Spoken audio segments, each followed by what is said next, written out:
Hey everyone, so this is another post-chemo update video and it's been 9 months, pretty much, I think. Yeah, since I finished chemotherapy, so it's nearly been a year, which I'm really happy about. So since the last video I made, the biggest thing that's happened is that cancer relapse scare, and I made a video about it. My last one was about that, so if you want to hear me talk about that, you can watch it then. I'll put a link in the description box. But effectively, I thought that maybe I was getting cancer again because one of my symptoms had come back, and that was really scary and terrifying, but thankfully, I had my 3-month checkup last Tuesday and it was all clear, everything was good, and so hopefully I can just, focus on my life and stuff like that and not thinking about whether or not I have cancer, because it really just disrupts your life so much, and I was really in a low mood for a long time because of that. But yeah, thankfully due to my checkup, everything seems to be okay, and it must have just been a random thing that my body did. I'm still not really sure why the itching happened in my feet, but I don't have it anymore and I don't have cancer, so that's the most important thing.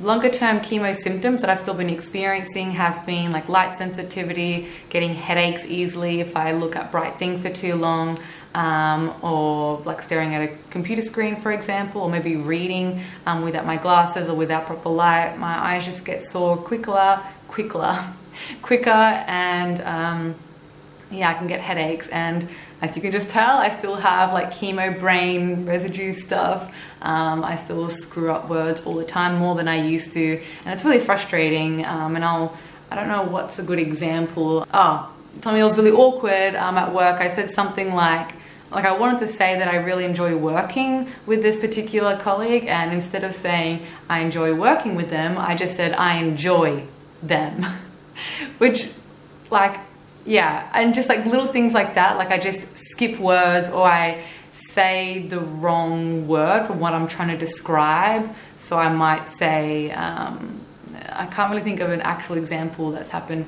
just recently that will come to me, but something like, for example, if I want to say that I'm really angry about something, the word angry or anger won't come. Instead, maybe something like irritated or annoyed or something else that will come up, but it will be kind of related to the word, but it's not the right word. I'm not really using it in the right context and for what I'm trying to say. So little things like that really frustrate me and still get to me. I hope that it will go away, and it's not that big of a deal, but it kind of is a bit of a big deal for me, because that's something that I've always wanted to be, is something that I've always dreamed about, was being very eloquent with my words. I've always thought that's an amazing skill to have, and something that I've always strived to try to be really clear and succinct with what I say. And so the fact that I screw up with my words a lot more now is really frustrating, but it is what it is, and I have to just keep working through it, and hopefully it will go away and I can, gain control over that again. But yeah, that's something that I've still been struggling with. So that kind of chemo brain-esque stuff in social settings when talking to people, concentrating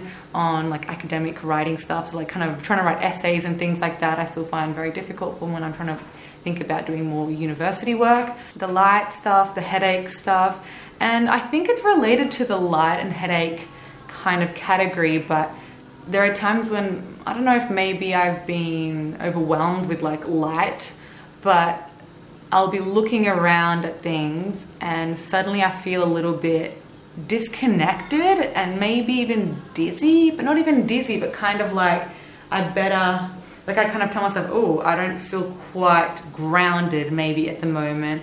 I shouldn't keep looking at things and skimming and kind of darting my eyes back and forth. I should just try to focus on one thing, or maybe close my eyes to give it like a little bit of rest. It kind of reminds me of when the first 2 times I had chemo and everything was just too much, like the stimulus, like just the world was just too much for my body, and it was kind of tied to that fatigue thing where I just couldn't handle anything, couldn't even handle people talking to me. But on a very, very, very kind of light end of that spectrum, it's just that sometimes maybe if I've been trying to scan too many things, for example, like in a grocery store, I'm looking for something and I'm kind of like, walking fast down aisles and I'm scanning all the products, and sometimes I look up and kind of be looking at something very bright and looking away and then feeling like, I feel like a little bit out of touch, or I feel like I can't keep looking at everything because I'm gonna, I don't know, maybe, yeah, it's very hard to describe. I'm not feeling nauseous. It's definitely nothing to do with nausea, and it's not like I'm feeling faint. It's just feeling disconnected. I feel like is the best thing that I can describe it as, and maybe being like feeling like my eyes and my brain is maybe feeling a bit overwhelmed by it all, and it just wants to stop. It just wants to like pull back from that and to stop doing that. I haven't really had anything more to do with the neuropathy stuff, like the burning in my hands, but I've avoided really hot things in case that is like a trigger for that. But I'm not sure if maybe the itching in my foot that I thought maybe was the cancer coming back is related to the neuropathy, whether it's like my nerves doing something funny and then I can feel the itching as opposed to burning or pain. Or I think someone said in the comment, in a comment underneath my last video, that when the nerves heal, sometimes you can feel like it's itching. So maybe it's like my nerves healing. That would be awesome if that was the case. But I haven't really had anything else to do with neuropathy unless the itching of my feet was the neuropathy stuff. In terms of psychological side effects, I think the last video I made, I was talking about how good everything was, and I'm glad that I made that video during that time, because even though things are doing better now that I had my 3-month checkup and it was confirmed that I didn't have cancer again, I was really low for quite a while and just felt really down and feeling anxious. And I originally had that cancer relapse scare at the beginning of October, and during October I was told by my job they wouldn't be able to keep me beyond November, so I think next week is my last week working there, which is really, really sad, and I'm really down about it because I really liked that job. It was really important to me, and I was really ready to take on a lot more work. I wanted to gain more skills and I wanted them to push me, but unfortunately they just can't keep me due to funding. You know, there's been a lot of cuts with medical research and stuff like that, and research is always subject to what the government decides in terms of funding, how much they'll give and to who.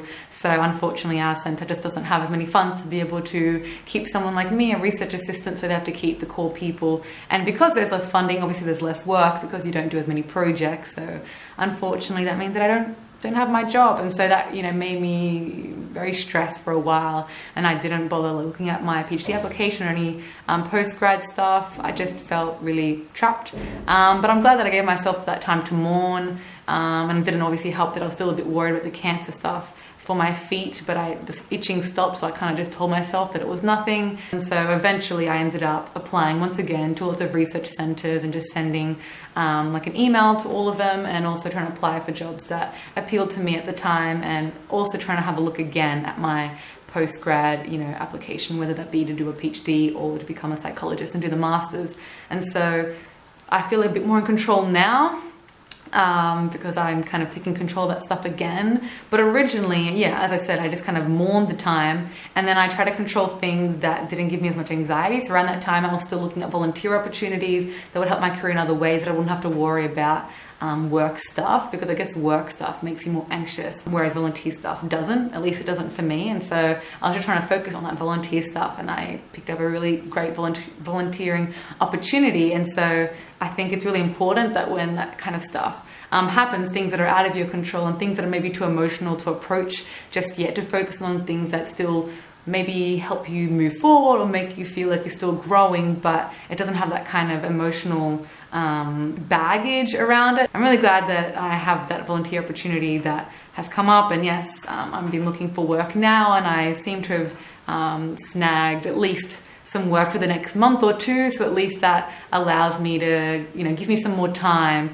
to choose the next job or to get another job, because that way I'm actually covered for the Christmas time, which is obviously a bit of an expensive time and also a stressful time to not have work. So it seems to be working out, but yeah, that really wasn't fun, and it really sucked, especially when you feel like you found a group of people or a job that is quite perfect, or maybe not perfect. It wasn't perfect, but it was as close to perfect as I had come thus far.